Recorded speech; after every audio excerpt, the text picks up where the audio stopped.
অগোছালো এই সাজানো বাড়ি তার দেয়াল কিছুটা পুরনো, কিছু ছবি কিছু পেন্টিং দেয়ালে টাঙানো, রঙের প্রলেপ লেগেছে আবার নতুন করে, পুরনোকে বদলাবার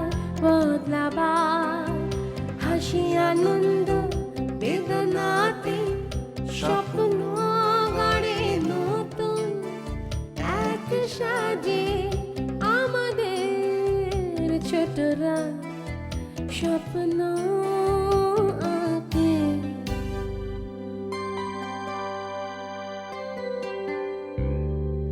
ভালোবাসার নীরব বাঁধনে ভুলে থাকে কষ্ট, জীবন ছাকার সেই ছবিটা এখন অনেক কষ্ট। মা আমার মা ভীষণ ব্যস্ত থাকে, পুরনো ছবিটা এখনো আঁকড়ে রাখে, তবু ছোটখাটো খুনসুটি নিয়ে কখনো কখনো হয় বাড়াবাড়ি। এই আমাদের আনন্দ বাড়ি, আনন্দ বাড়ি, আনন্দ বাড়ি। তুমি মার সাথে কথা বলো, আমি আর সহ্য করতে পারছি না। আমার পক্ষে এ বাড়িতে থাকা আর কিছুতেই সম্ভব না। I want to leave this place. Minu please cool down, একটু ধৈর্য ধরো।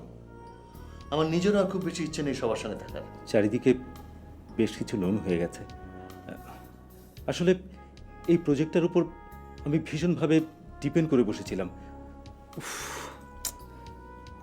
ভাইয়া আমাকে একেবারে পথে বসিয়ে দিল।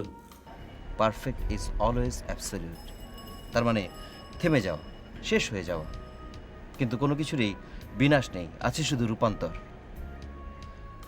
গুলা, আমরা আজ যে স্বপ্নটা দেখছি সেটা ঠিক না বেঠিক, সময়ের মাপকাঠিতেই তার বিচার হবে। নেক্সট জেনারেশন যদি মনে করে আমাদের পথ ভুল, তাহলে তারা সঠিক পথ বেছে নেবে। আর যদি আমাদের পথ তারা মনে করে সঠিক, তারা আমাদের স্বপ্নটাকে আরও এগিয়ে নেবে। রুবিনা, কারো ঘরে ঢোকার আগে নক করে ঢোকার কার্টিসি যে তোমার জানা নেই সেটা আমি জানতাম, কিন্তু আজকাল যে আড়ি পেতে কথা শোনাও শুরু করেছো সেটা একটু বেশি বাড়াবাড়ি হয়ে যাচ্ছে না? এখানে আড়ি পাতাপাতির কোনো কিছু নেই ভাবি। আর তুমি তো তোমার মায়ের বিলাসবহুল সাউন্ড প্রুফ বাড়িতেও নেই। এখানে এক ঘরের কথা আরেক ঘরে খুব সহজেই পৌঁছে যায়। হ্যাঁ, সেজন্য তার এ বাড়িতে থাকা আমার পক্ষে সম্ভব হচ্ছে না। রেবু, জি আজকে একটু আগে আসতে পারো কি? একটু চায়ের দোকানে বসতাম। আমার আজকে একটু কাজ আছে, আজকে সম্ভব হবে না। ও আচ্ছা, ঠিক আছে, তাহলে গ্রুপেই দেখা হবে। আমাদের স্টেজে রাইটে যে এন্ট্রি আছে সেটা ওই পারফর্মারদের মানে এন্ট্রির সময় যাতে সুবিধা হয়, আমরা ছোট্ট একটা বক্স টাইপের কিছু একটা করে দেবো। হ্যাঁ, কিন্তু আবার বেশি হাইট হবে না, এটা মনে করো কত হবে। কিন্তু কামাল, তোমাদের পত্রিকায় কিন্তু খুব প্রিন্টিং মিস্টেক হয়। প্রিন্টিং মিস্টেক হতে পারে, কিন্তু আমাদের কাগজের মতো মঞ্চকে হাইলাইট করে আর কয়টা পেপারে বলুন? আর তাছাড়া আপনাদের দলের সংবাদ তো আমাদের কাগজে প্রায় ছাপা হচ্ছে। হ্যাঁ, তা তো বটেই। তারপরও উপমহাদেশের এমন একজন বিখ্যাত ব্যক্তি আমাদের সঙ্গে কাজ করছেন, এটা তো নিউজ হওয়ার মতোই ব্যাপার। হ্যাঁ নিশ্চয়ই। আচ্ছা হাসিফ ভাই, আপনি বলছিলেন কাস্টিং এখনো চূড়ান্ত হয়নি, তবে আমার ধারণা মৌসুমী আপাই বোধহয় আপনার স্বপ্নের অপরাজিতা। আর উনি ছাড়া এরকম একটা চরিত্র আর কারো পক্ষে করা কি সম্ভব? হ্যাঁ, তা তো বটেই। তবে আমাদের গ্রুপে আরও কয়েকজন নতুন মেয়ে বেশ ভালো কাজ করছে, যেমন রেবু, স্বাতী। বিশেষ করে রেবু তো খুবই ইমপ্রেসিভ, খুবই ব্রাইট। এই তো মৌসুমী আপা এসে গেছেন, আপনার জন্য অপেক্ষা করছিলাম। ও তাই? সরি, একটু দেরি হয়ে গেল হাসিব। তারপর কি কথা হচ্ছিল আপনাদের? না, হাসিব ভাই বলছিলেন দলে বেশ কিছু নতুন মেয়ে এসেছে, রেবু, মিতা, সাথী। ওদের মধ্যে রেবুই নাকি বেশ ব্রাইট।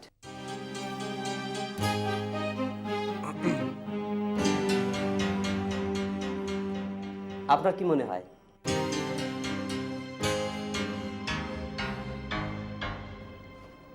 হ্যাঁ, নিশ্চয়ই, অবশ্যই। যেভাবে মাপ দিয়ে দিয়েছে তোমাকে কাগজে লিখে দিয়েছে না, ওভাবে তুমি মিস্ত্রি ওখানে চলে যাও, ভালো কাঠ নিবা। আচ্ছা ঠিক আছে, এখনই চলে যাও, দেরি করো না। হ্যাঁ, আচ্ছা। ওকে। এই কামাল,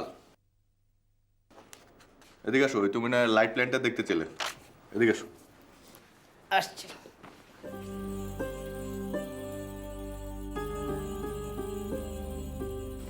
দেখি কি প্ল্যানিং করলেন। এই যে এখানে করা আছে, দেখো। ঠিক আছে, এই হচ্ছে আমাদের পুরো স্টেজের লেআউটটা। লেআউট, হ্যাঁ।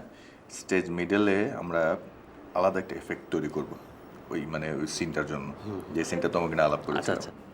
ওই এফেক্টের বাইরেও আমাদের স্টেজ রেবু ঠিকমতো গ্রুপেই আসে না। থিয়েটার কতটা বুঝতে পেরেছে গড নোজ, আর এরই মধ্যে ওকে তোর ব্রাইট মনে হচ্ছে। তোরা কত সহজে পার্সোনাল রিলেশনশিপ আর গ্রুপের কাজকে এক করে মিলিয়ে ফেলিস। আরে দূর, বললাম আর কি, নতুনদের কথা বলতে হবে না। ও এই কি হলো, রাগ করলি নাকি? না, রাগ করবো কেন? অতটা ইম্যাচিওর আমি না। কাজে একটা স্পেশাল এফেক্ট দেওয়া হবে। হ্যাঁ, থিয়াম কখন আসছে? 7টায়। লাইটগুলো ইউজ করব, জানি না আমরা সোর্স পাবো কিনা। সোর্স যদি পাই ফাটাফাটি একটা জিনিস হবে। আসলে খুব ভালো প্ল্যানিংটা। প্ল্যানিংটা বুঝতে পারছো না? হ্যাঁ। তো এই আর কি আমাদের প্ল্যানিং। আরও অনেক কিছু আছে। এখন স্টেজটা পুরোপুরি যখন হয়ে যাবে তখন আমরা বুঝতে পারবো। টেকনিক্যাল শোর জন্য আর কি বিশাল একটা কাজ রয়ে যাবে আমাদের লাইটের জন্য। ঠিক মতো হলেই হলো আর কি। ঠিক আছে, চলো তাহলে বসি আমরা একটু এটা নিয়ে। হ্যাঁ।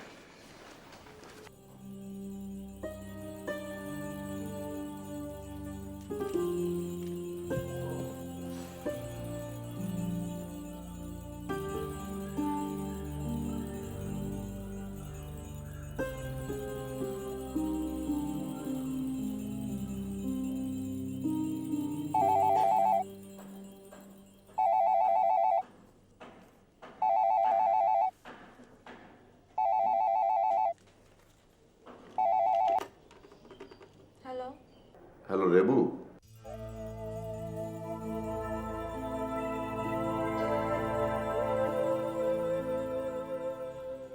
জি এইমাত্র গ্রুপ কল শেষ করে বাসায় ফিরে এলাম।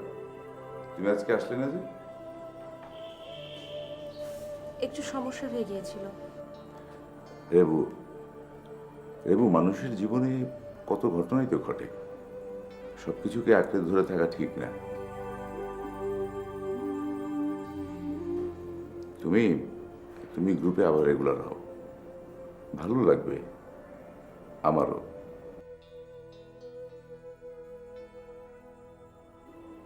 কি কিছু বলছো না যে?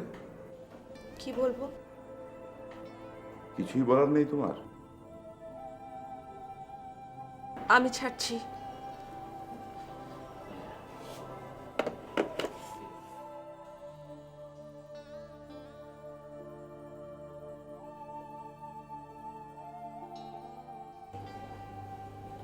হাসিব,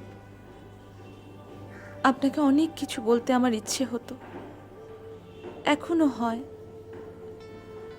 কিন্তু ঠিক সময়ে যা বলতে পারিনি। তা এখন কি করে বলি? এখন যদি বলি নিজের কাছে কত ছোট হয়ে যায় আমি, আপনি বোঝেন?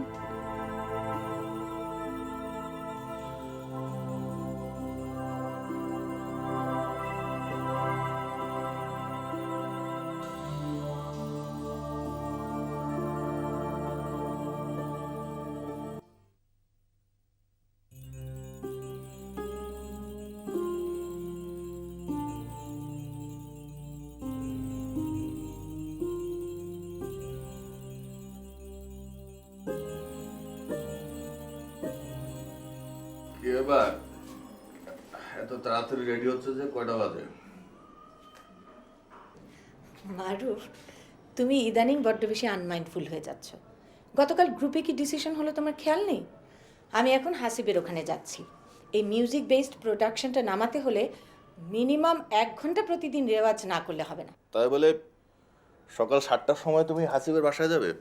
হাসিব কিন্তু ওর নতুন বাসা এখনো ঠিকঠাক মতো গোছগাছ করেনি। তাছাড়া আশেপাশের লোকজন কিন্তু এমনিতেই ব্যাচেলারের বাসার দিকে বেশি খেয়াল করে। আচ্ছা, ইদানিং তোমার কি হয়েছে বলো তো?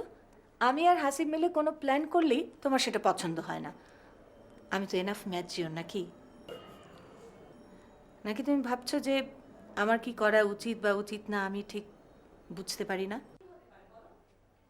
শোনো, আমি, সাথী আর জামি আমরা 3 জন প্রতিদিন হাসিবের ওখানে যাব। 1 ঘন্টা রেওয়াজ করব। তারপর জামি, আমি আর হাসিব আমাদের নিজ নিজ অফিসে, আর সাথী ক্লাসে। এর চেয়ে প্রপার কোনো প্ল্যানিং তোমার জানা আছে কি?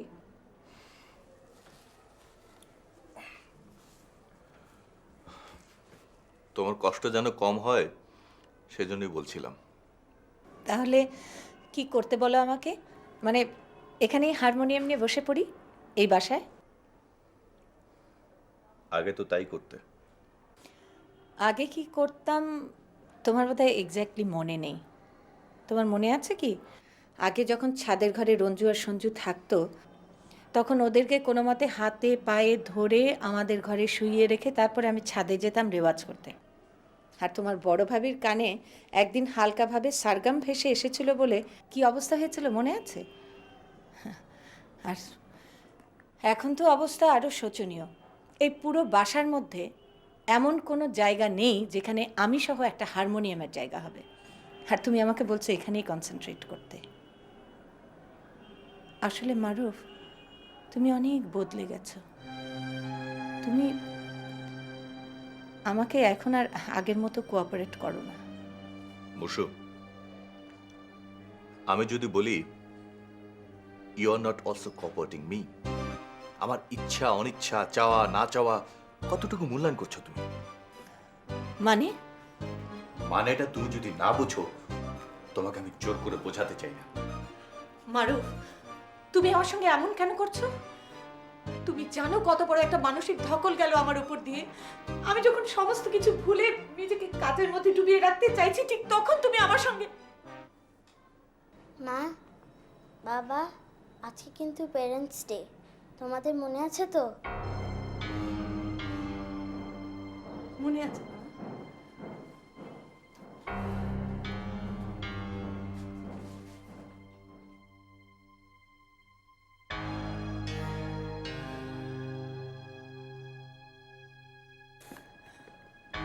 মারুফ, মারুফ,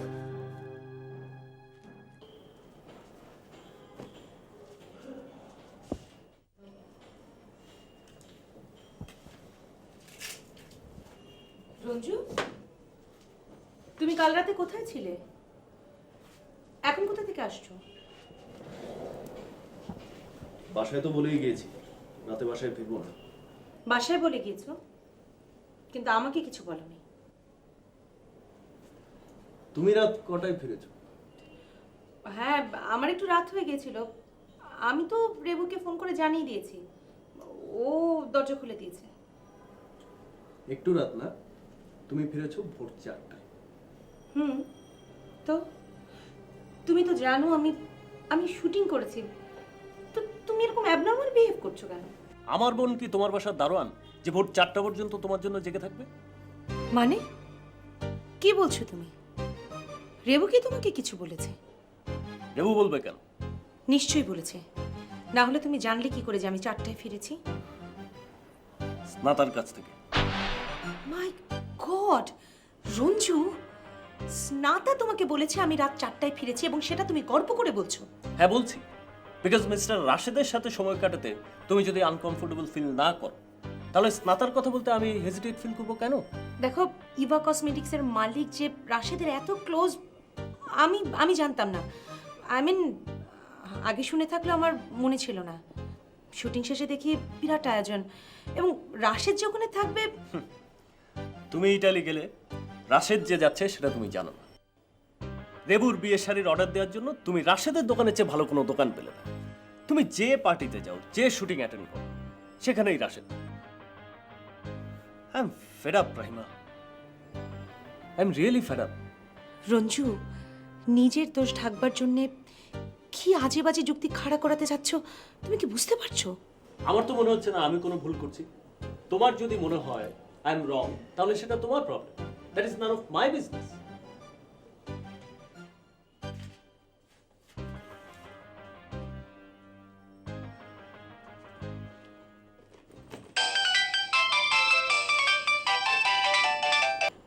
হ্যালো, জি আমি আসছি। আমি বুঝতে পারছি পুরো ইউনিট আমার জন্য বসে আছে। আমি আসছি, আমি 1 ঘন্টার মধ্যে আসছি। হ্যাঁ, জি।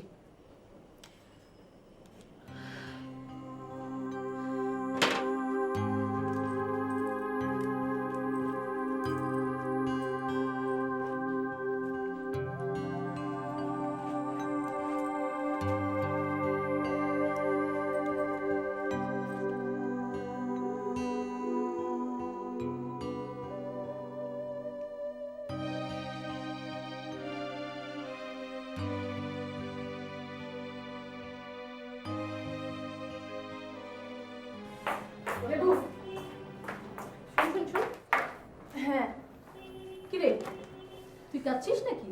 আরে না, মাথাটা খুব ব্যথা করছে। আয় তো চুলে তেল লাগিয়ে দি। আরে ধুর, লাগবে না। আরে তুই কি বলিস? লাগবে, কারণ তোর মাথা ব্যথা করলে তো আমার সমস্যা, তোর হেল্প তো আমার দরকার নেই। কেন? কারণ তোদের ভাড়াটিয়া, নিচের তলার ভাড়াটিয়া কালকে চলে যাচ্ছে না? আর কুষ্টিয়া থেকে আমার মালপত্র আসছে কাল সকালেই। ও, দেখ না, একটা লিস্ট বানিয়েছি, যদিও বাজেট কিছুটা ফেল করেছে, তারপর তো একটু দেখে দেন, একটু কেটে কুটে যদি বাদ দিতে পারিস। এত বড় লিস্ট? ভাইয়া দেখলে তোমার খবর আছে। এই তোর ভাইয়ার কি রে? হ্যাঁ, তোর ভাইয়া কিনে দেবে এগুলো? তাই না? আমাকে দেখানোর পর তো ঠিকই ভাইয়াকে দেখাতে যাবা।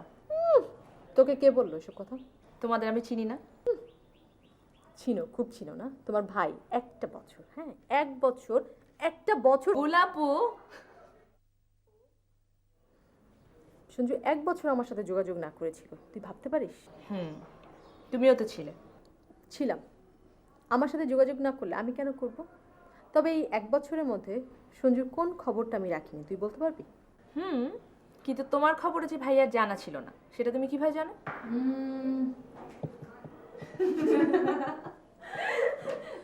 দেখ দেখ দেখ, ভালো করে দেখ, বেশি কিছু বাদ দিস না প্লিজ। কুশান খবর 5টা কেন? তুমি কি সোফা আনছো? না, চেয়ারে দিব না, কি বলিস? যা, কোথায় কিনবা? কোথায় কিনবো তুই বল। তোমার কাছে যে বেড কভারের এটা আছে না? আচ্ছা, একটা বেড কভার। হ্যাঁ, তাহলে আবার এই বেড কভার তুমি তিনটা বেড কভার লিখছো কেন? জি আছে, একটা রাখ। কি ব্যাপার, তোমরা দরজা খুলছো না কেন? একটু খোল না বাবা প্লিজ, লক্ষ্মী সোনা। এই যে পর্দা তো লাগবে, ঘরে পর্দা না দিলে তোমার জানালা কয়টা? 4টা। 4টা তো, একদিকে 4টা। হ্যাঁ, আপা এগুলা চিঠির ঘর ছিল। আচ্ছা পড়ো। লাগবে তো, পর্দা তো লাগবে, কিভাবে বাদ দিব? গোলাপু,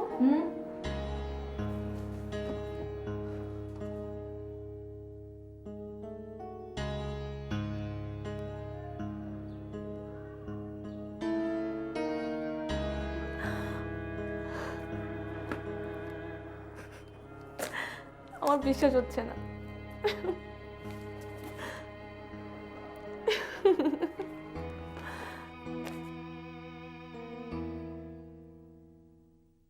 কিছু ছবি, কিছু পেন্টিং দেয়ালে টাঙানো, রঙের প্রলেপ লেগেছে আবার নতুন করে, পুরনোকে বদলাবার বদলাবার, হাসি আনন্দ বেদনাতে স্বপ্ন গড়ে নতুন এক সাজে আমাদের ছোটরা স্বপ্ন আঁকে।